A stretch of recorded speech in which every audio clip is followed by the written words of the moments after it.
ग्रामीण पर्यटन की बात करते हैं तो हमारे दिमाग में कुछ ऐसी झलकियाँ आती हैं जो हमें हिमालय की घाटियों के सुदूर गांव की तरफ ले जाती हैं।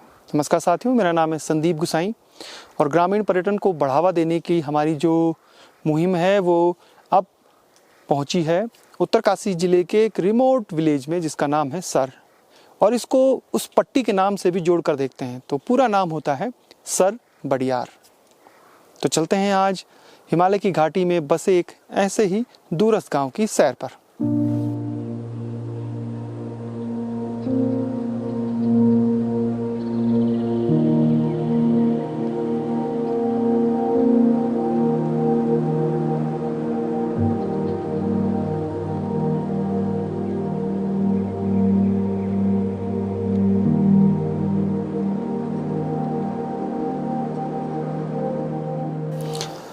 गढ़वाल हिमालय की एक प्रमुख पीक में से एक है बंदरपुंछ, जिसे हनुमान टेल भी कहते हैं, यानी हनुमान की पूंछ, हनुमान जी की।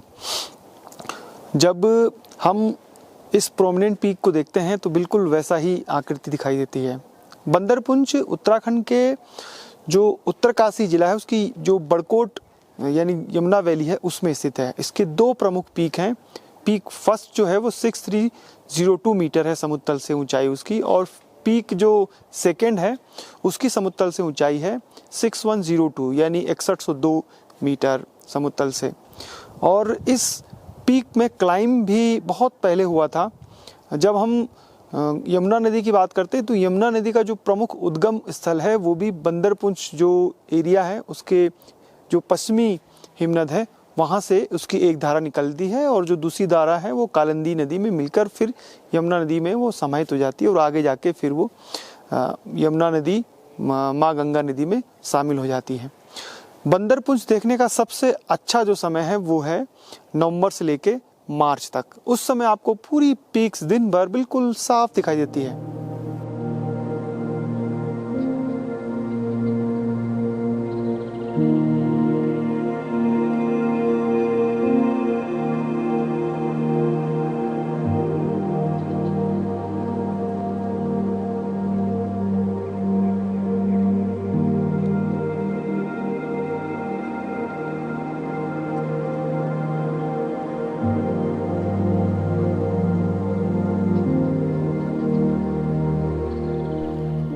सर जो गांव है, यानी सर गांव का नाम है और बडियारपुरी पट्टी, तो सर बडियार का रास्ता ये है, बहुत खूबसूरत रास्ता है।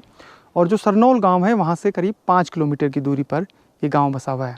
आगे और भी जानकारियां देते रहेंगे, लेकिन इस तरीके के ट्रैक में यानी जो दो गाँव को कनेक्टिंग ट्रैक होते हैं उनके बीच से जंगल या फिर नदियों को पार करते हुए उस गाँव तक पहुँचना वाकई में एक लाजवाब अनुभव होता है।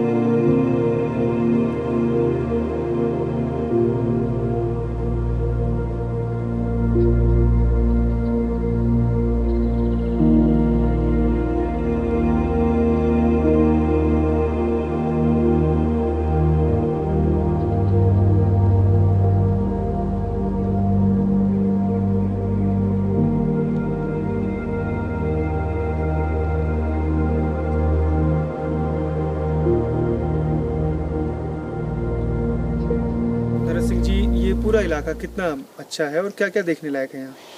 यहाँ पे जो है सर, ऊपर जो है हमारे सरताल में बुग्याल है और अच्छा मैदान है और देवभूमि भी है, और वहाँ जो है एक तालाब है, वो मतलब बहुत सुंदर है, देखने लायक जगह है। और वहाँ जो है पूरे जितने भी हमारे ऊपर देवी देवता है वो सारे वहाँ निवास कर रहे हैं। और जो सर गाँव है वहाँ जाने के लिए सरनौल नहीं सर गाँव जहाँ जा रहे हैं हम लोग वहाँ से जा रहे सब वो डिंगाड़ी होके और आपके लेवठाड़ी गांव और उसके आगे सर गांव।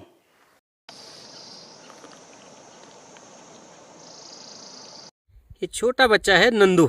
नंदू नाम है ना तेरा? है क्या नाम है तेरा? राधिका।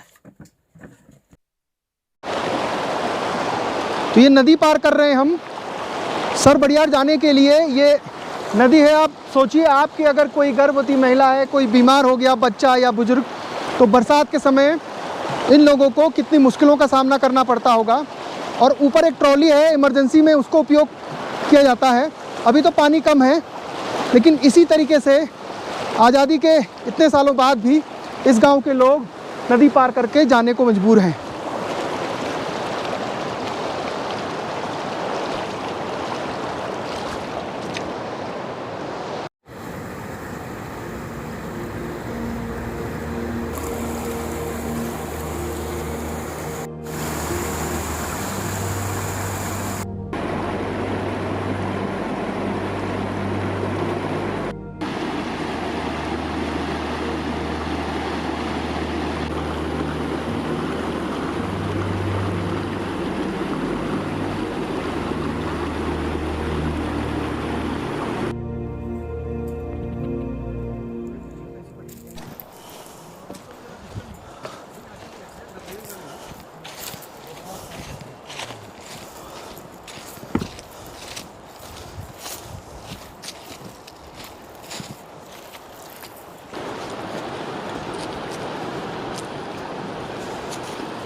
जब चलते हुए केवल आपके जूते से जो पत्तियां सूखी हैं उनकी आवाज़ सुनाई दे और सामने नदी की बहती हुई आवाज़ और कभी कभी बीच बीच में कुछ चिड़ियों की आवाज़, तो सफ़र जो है डेंस फॉरेस्ट का अनुभव ही कुछ और है।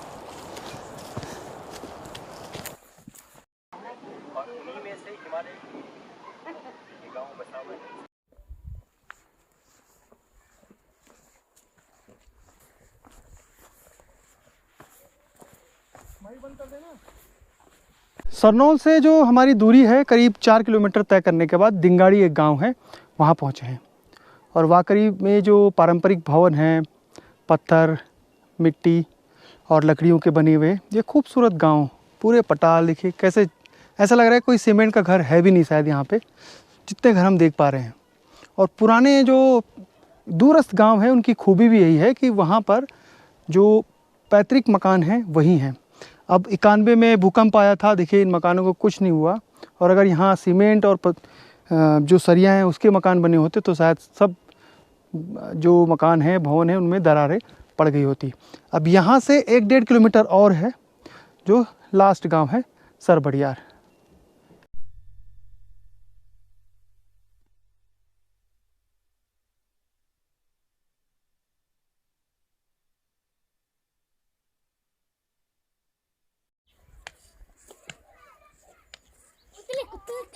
हाँ बता अपना। आरब स्कूल भी जाता? क्यों? छोटा है। छोटा है अभी? अच्छा।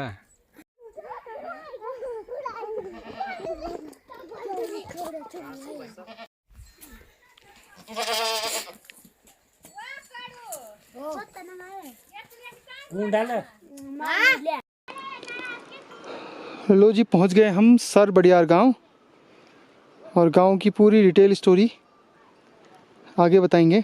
कोशिश करेंगे कुछ शूट रात को भी करें।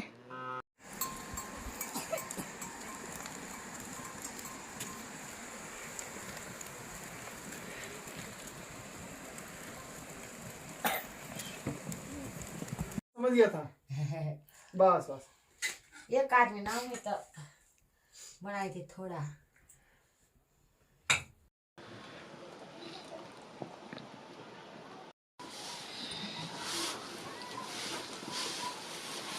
अच्छा, यहाँ क्या क्या खेती बाड़ी होती है? कहो ये के कोदू, माछा और कावड़ आलू और राजमा और कहो एक। अभी कितने परिवार रहते हैं? आप यहीं रहते हैं सर्दी भर पूरे? अच्छा, बर्फ कितनी पड़ती है? कहने कति फीट मुझे के बड़ा सा कति फीट पड़ा कुछ जाना वो कहाँ जाना। अच्छा।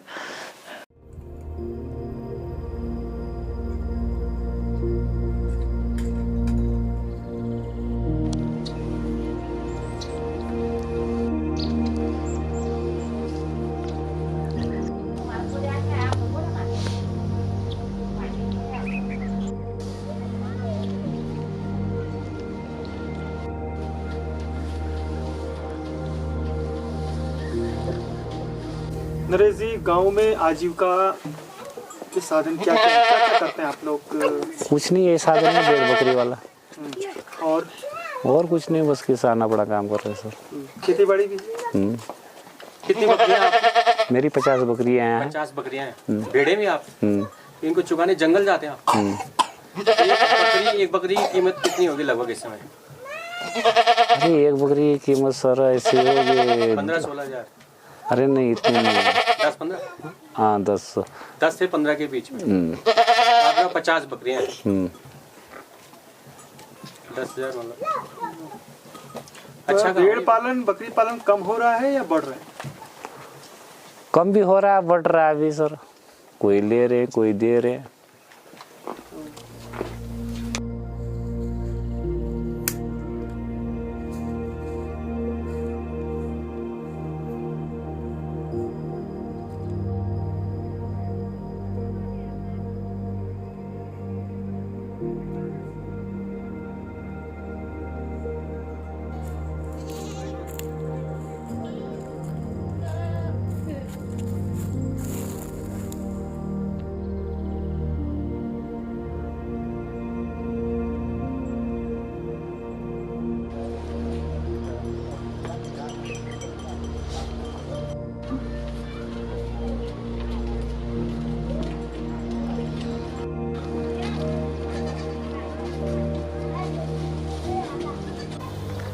सर भेड़ है, बकरी है, गाय है, भैंस है, घोड़े, खच्चर, खेती बाड़ी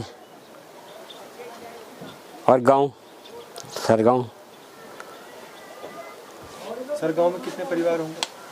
सर यहाँ परिवार तो ऐसे हम 250-300 लगभग परिवार हैं। कोई लोग नीचे रहते हैं कन्याल गाँव।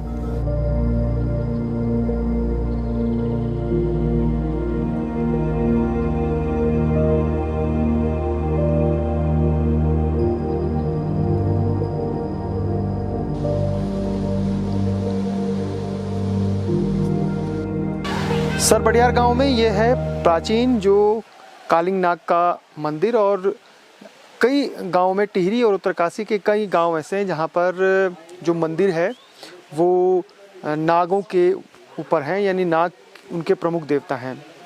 जहां जहां ताल हैं उसके नीचे जो गांव बसे हुए हैं वहां उनके जो पूज्य हैं वो नागी होते हैं। ये जो मंदिर है यहाँ जो इस गांव में पानी आता है, लोग बताते हैं कि वो ठीक जो ऊपर यहाँ से करीब 16-17 किलोमीटर ऊपर बुग्यालों के बीच एक ताल है सरुताल, वहाँ से वो पानी रिसते हुए यहाँ पर आता है। मंदिर के पास ही करीब 7 धाराओं की एक प्राकृतिक जल स्रोत है जो देखने में अद्भुत लगता है कि इतना पानी इस गांव में है, और उसी पानी से घराट भी चलते हैं।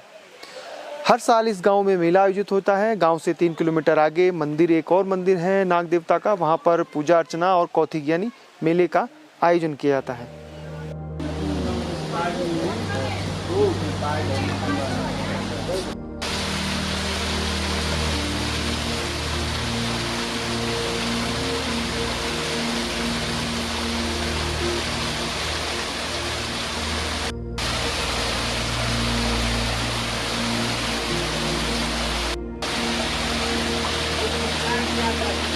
अच्छा,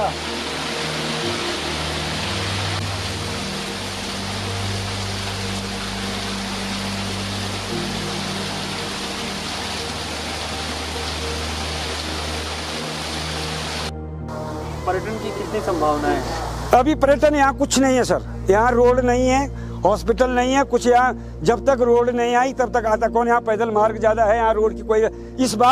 इस बार बड़ी मुश्किल से 9.5 किलोमीटर स्वीकृत करा, उसके भी जो है 3 ही किलोमीटर कटा है नीचे।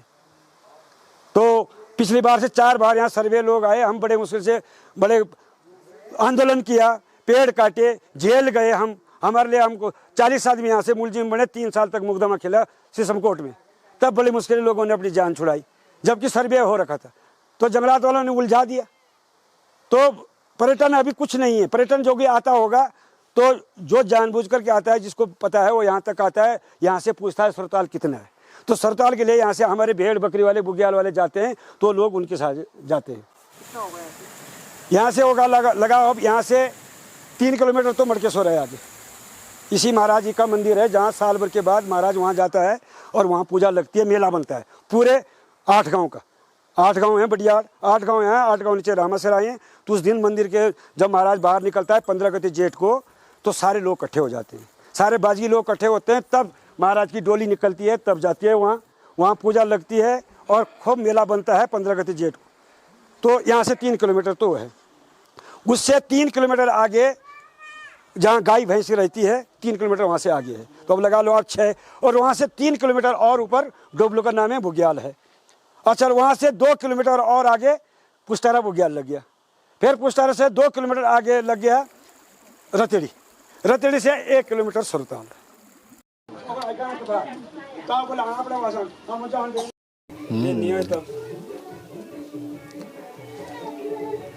परिवार पूरा बुढ़ो थे, सबको नौ दे, सबको कोई मास ना छोड़ी। एक कच्चा है बाकी घोटा में का दूई देखी 114 घाट लिखाए ना यार कोई ठीक करो कुछ खाना हम।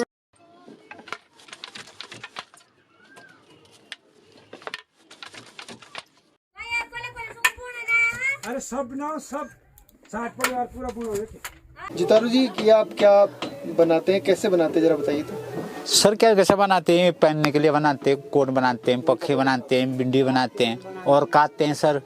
फिर तब हाँ, फिर कटाई होती है इसकी, फिर थोड़ाई होती है, फिर नीचे उसको लम्बा बनाना है, कितना लम्बा लगेगा कितना छोटा लगेगा, फिर इस पर डालते हैं, तब इसको बनाते हैं। इनको औरत पहनती है। मर्द के लिए जो है कोट बनाते हैं, पायजामा बनाते हैं। जी सर।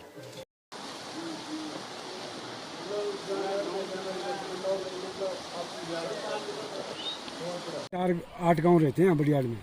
पौटी, गोल, छनिका, किमड़ा।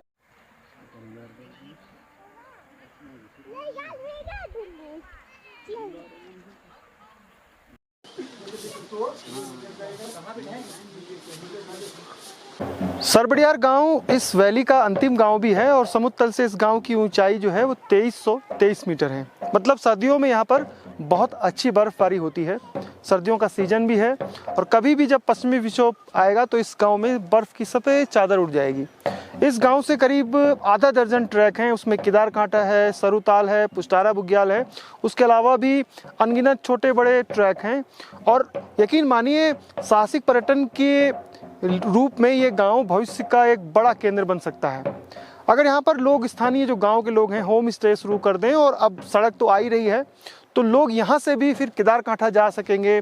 यहाँ से आप सरुताल होते हुए आप जो हरकिदून वैली है वहाँ भी इंटर कर सकते हैं। यानी छोटे बड़े ट्रैक इस गांव से शुरू किए जा सकते हैं और जैसे ही इस ग्रामीण इस क्षेत्र में पर्यटन की गतिविधियां शुरू होंगी तो जो लोग हैं उनकी आजीविका को भी बढ़ावा मिलेगा। और सबसे अच्छी बात जो इस घाटी की है कि लोगों ने अपनी पारंपरिक जो रहन सहन के तरीके थे वो नहीं छोड़े हैं।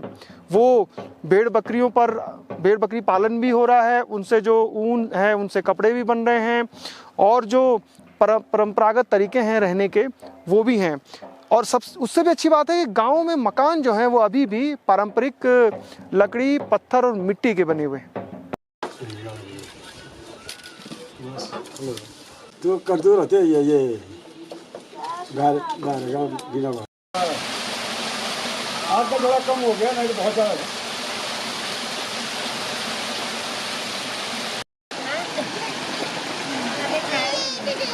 नहीं थोड़ा बर्तन धुलते रहे ठीक है।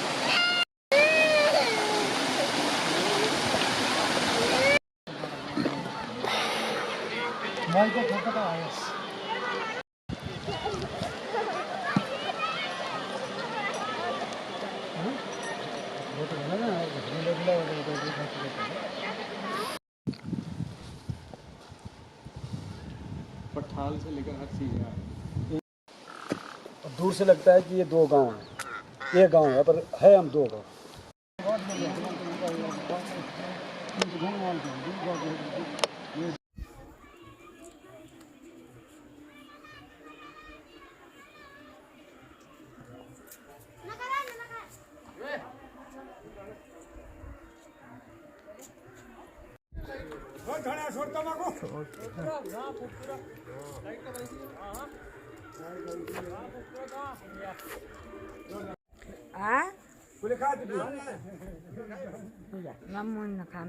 करके चलाने वाला घराट हल्के वाला अगर घराट में नहीं टाइम मिला अच्छा बीच में डाल देते पीछे नहीं कर अच्छा वाह बस बस बस ये बोल रहा सर ये वाह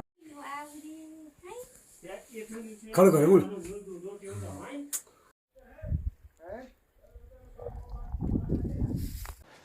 निखिल जी, जब भी हम ऐसे दूरस्थ गांव में आते हैं तो वहाँ का अनुभव आपको मतलब क्या अनुभव रहता है आपका, इतने दूर आना इन गाँव में? दूरस्थ गाँव में आने का जो अनुभव है ना वो बहुत बेहतरीन होता है। और ये इस टाइप के जो गांव हैं, कई बार ऐसा लगता है यार यहाँ सड़कों से ये गांव बहुत दूर हैं। हाँ। सड़क नहीं है, बहुत दूर। अभी तो चलो यहाँ पे सन्नौल से ये लोग आते हैं, सड़क नज़दीक है, लेकिन जब बड़कोट से आते होंगे तब ज़रूरत का जो सामान है वो कैसे लाते होंगे? मुझे तो लगता है कि बहुत कम डिपेंडेंसी रही होगी मार्केट में, बहुत कम सामान ज़रूरत है। जैसे कपड़े ये लोग खुद बना लेते हैं भेड़ की ऊन से, और हर आदमी के पास 2-3 जोड़ी रहते हैं। वो उसमें बुजुर्ग लोग तो 2-3 जोड़ी कपड़ों में ही पूरी ज़िंदगी काट दी उन्होंने। अनाज वो गाड़ी देते हैं, सब्जियां, दालें, तो फिर सामान के लिए उनको गुड़ और चीनी, नमक, इन्हीं के लिए जाना होता होगा। हाँ, मेरे दादाजी भी बोलते रहे कि हम लोग जब गाँवों में सब चीज़ें हो जाती थी पहले, हाँ, सिर्फ मीठे के लिए और नमकीन के लिए। मीठे मतलब भेली होती थी, हाँ, शुगर तो उस समय होती नहीं, चीनी, तो भेली के लिए और नमक के लिए सिर्फ बाहर जाते, गारे वाले नमक होता था मोटा वाला, उसको भी अनाज के बदले रिप्लेस करके लाते थे। हाँ, पैसे तो होते नहीं थे, तो अनाज ले जाते थे, जैसे मंडवा ले गए, मरछा ले गए, हाँ, उसके बदले रिप्लेस करके ये 2 चीज़ें ले आते थे। और बाकी सारी डिपेंडेंसी थी नहीं, मार्केट सब चीज़ें पहाड़ में होती थी, गाँव में होती थी। इस वजह से लोगों की ज़रूरतें कम थी। सड़क आ जाएगी तो सरनौल में भी बहुत कुछ बदल जाएगा। मार्केट के ऊपर डिपेंडेंसी हो जाएगी, हाँ, बाजार का खाना आ जाएगा। आज की डेट में देखिए जहाँ सड़कें हैं वहाँ गांव वाले सब ज़्यादा बीमार भी। बात करते करते निखिल जी हम पहुंच गए हैं डिंगाड़ी गांव। डिंगाड़ी निखिल जी, इस तरीके का जंगल का सफ़र हो, नीचे पतझड़ के इस मौसम में पत्ते गिरे हुए हैं, आवाज़ केवल हमारे जूतों के से आ रही है। हाँ, ये किसी भी ट्रैक के लिए सबसे जो रोमांचक यात्रा होती है, सबसे पीसफुल और सबसे मज़ेदार जो ट्रैक होता है वो ऐसे ही होता है, जंगल ट्रैकिंग। जंगल ट्रैक। नीचे पत्तियाँ गिरी हुई है, पत्तियों की आवाज़ आ रही है, और बीच बीच में कहीं चिड़ियों की आवाज़ है, किनारे आपकी नदी बह रही है, तो इसका मज़ा बिल्कुल अलग है। वैसे भी पूरा घना सर्दियाँ जंगल है ये। सर्दियाँ आने से पहले पत्ते, कई पेड़ों के पत्ते गिर जाते हैं। ये देखिए पूरे, थोड़ा ये देखो दिखाते ना हुए, ये, हाँ, ये पूरे पूरे पत्ते। रास्ते में ये चीड़ से घिरे हुए हैं, तो ये सब रास्ते पे हैं। कुछ खाने के काम भी आता शायद में, इसके अंदर कुछ बीज टाइप का होता है ना। नहीं, वो यहाँ होता है वो। चीड़ पे ही होता है शायद में। यहाँ पे तो ये जलाने के काम आती हैं, या तो जंगलों में इसकी खाद बन जाती है। जंगल अच्छा है ये, जंगल बहुत शानदार। मुझे लग रहा है मिक्स फॉरेस्ट है यहाँ मिक्स पे। फॉरेस्ट है ये, बुरांस भी है, हाँ, पांगर mixed भी forest। है, पूरा मिक्स फॉरेस्ट है। और ये अतीस भी है। थोड़ा सा यहाँ लैंड भी थोड़ा धंस रही है, ऐसा लग रहा है मुझे। सामने वाले पहाड़ में भी है। सामने वाले पहाड़ पे ना काफ़ी लैंड धंसने लगी है नीचे। तो कभी कभी क्या होता है, बादल जहाँ फट जाते हैं जिस एरिया में, हाँ, ये वो इलाका है जहाँ पर बादलों बारिश बहुत होती है यहाँ पे। बारिश, अब जहाँ बहुत जंगल ज़्यादा है तो वहाँ नेचुरली बारिश ज़्यादा हो जाती है। लेकिन चलने में हमको कल आने में और आज वापस जाने में कहीं कोई दिक्कत नहीं हुई। नहीं, हल्की थोड़ी बहुत चढ़ाई है, इतनी तो चलती है। क्यों? हाँ, इतना तो चलता है, इतना चढ़ाई होनी भी चाहिए। ट्रैक का असली मज़ा वही है। चढ़ाई में भी है जी। वो भीड़ भाड़ में जो जाने वाली ट्रैक है उनसे कई लाख गुना बढ़िया ये है कि जो विलेज टू विलेज जो ट्रैक जोड़ते हैं वो ज़्यादा अच्छे हैं। कनेक्टिंग विलेज जो ट्रैक होते हैं वो सबसे सुंदर होते हैं। रिंगाल भी बहुत है यहाँ। रिंगाल काफ़ी है, रिंगाल है। मिश्रित फॉरेस्ट है ना, तो सब चीज़ों की वैरायटी है इसमें। आओ, आराम से आना, आराम से पकड़, घास पकड़ के आओ।